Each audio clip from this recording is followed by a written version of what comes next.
আসসালামু আলাইকুম, সবাই কেমন আছেন? আমি তো আপনাদের দোয়া আলহামদুলিল্লাহ অনেক অনেক ভালো, আশা করি আপনারাও ভালো আছেন। তো এই তো বাবার বাড়ি থেকে রওনা দিয়েছিলাম, বাসে উঠে পড়েছি। তো ভিডিওটা করতে মন চায়নি আজকে, তারপরও আপনাদের মাঝে ভিডিওটা তুলে ধরতে হবে, কারণ আমি গত 3 দিন ধরে ভিডিও দেই না। তো এই তো মনটা খারাপ ছিল, তারপরও আপনাদের মাঝে ভিডিও নিয়ে আসলাম। তো বাবার বাড়ি থেকে শ্বশুর বাড়ি চলে যাচ্ছিলাম, এর মাঝে একটু ভিডিও করলাম, আপনাদের সাথে শেয়ার করলাম যে যেতে যেতে একটু শেয়ার করি এই তো। আর ভিডিও না দেওয়ার কারণ হচ্ছে আমাদের ছাগলটা তো অসুস্থ, সেটা আপনারা এর আগে একটা ব্লগে দেখেছিলেন। ওকে কিনেছিলাম, তারপর হঠাৎ অনেক অসুস্থ হয়ে পড়েছে ছাগলটা। তো এর জন্য মনটা আরও বেশি খারাপ ছিল। তো যাই হোক, আল্লাহ অসুস্থ করেছেন, আবার আল্লাহ সুস্থ করবেন। তো সবই আল্লাহর মেহেরবানি। তো এই তো চলে যাচ্ছি, আপনাদের সাথে একটু শেয়ার করছি। তো দেখুন, দেখতে দেখতে বাস থেকে নেমে অটোতে উঠে পড়েছি। তো সেটা আর ভিডিও করতে পারিনি।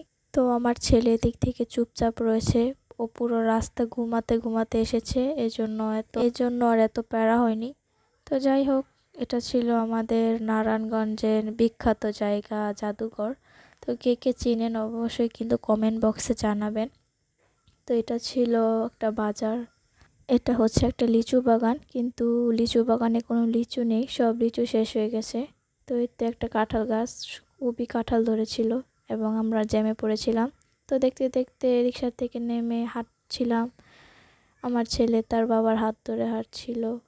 সে বুঝতে পারছিল না সে নানা বাড়ি থেকে দাদা বাড়ি চলে এসেছে। তো এই তো এটাই ছিল আজকে আমাদের যাত্রা, খুবই মনটা খারাপ।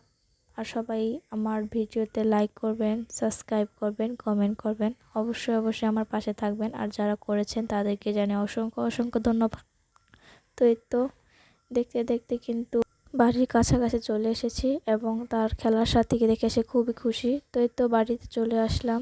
তো এই তো মার্কেট থেকে একটা ফেস ওয়াশ কিনেছিলাম, আমার হাজব্যান্ডকে বলেছিলাম এবং সে কিনে দিয়েছে। আর এটা কতটা যে ভালো সেটা আমি মুখে বলে আপনাদেরকে বোঝাতে পারবো না। ফেস ওয়াশটা খুবই ভালো ছিল, যদি ইউজ করেন পরে বুঝতে পারবেন আমার কথা। তো এই তো এদিক থেকে আসার পরে আমার ছেলে ওর বোনদের সাথে খেলা করছিল এবং আকাশটা ছিল অনেক মেঘলা মেঘলা, আসার সময় আকাশটা অনেক মেঘলা ছিল। তারপরে তো ভেবেছিলাম রাস্তায় বুঝি বৃষ্টি নামবে, কিন্তু না, আলহামদুলিল্লাহ সুন্দর মতো বাসায় পৌঁছাতে পেরেছি, কোনো বৃষ্টি হয়নি। তো এই তো বাসায় আসার পর অনেক ঝড় তুফানের পর হঠাৎ বৃষ্টি, অনেক ঝড় তুফান হয়েছিল এদিকে। তো আপনাদের ওদিকে কি বা আপনাদের অঞ্চলে যদি হয়ে থাকে অবশ্যই জানাবেন।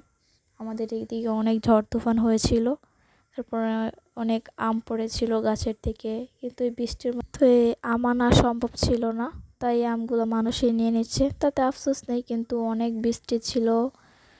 তো সামনে কিন্তু আপনাদের সারপ্রাইজ আছে, আর কি সারপ্রাইজ আছে অবশ্যই আপনারা যদি জানতে চান আমার ভিডিওতে নজর রাখতে হবে, অবশ্যই অবশ্যই আমার ভিডিও দেখতে হবে, তাহলে জানতে পারবেন কি সারপ্রাইজ আছে আপনাদের জন্য। তো এই তো আমার ছেলে খেলা করছিল। আজ এই পর্যন্ত, সবাই ভালো থাকবেন, আমার জন্য দোয়া করবেন। আল্লাহ হাফেজ।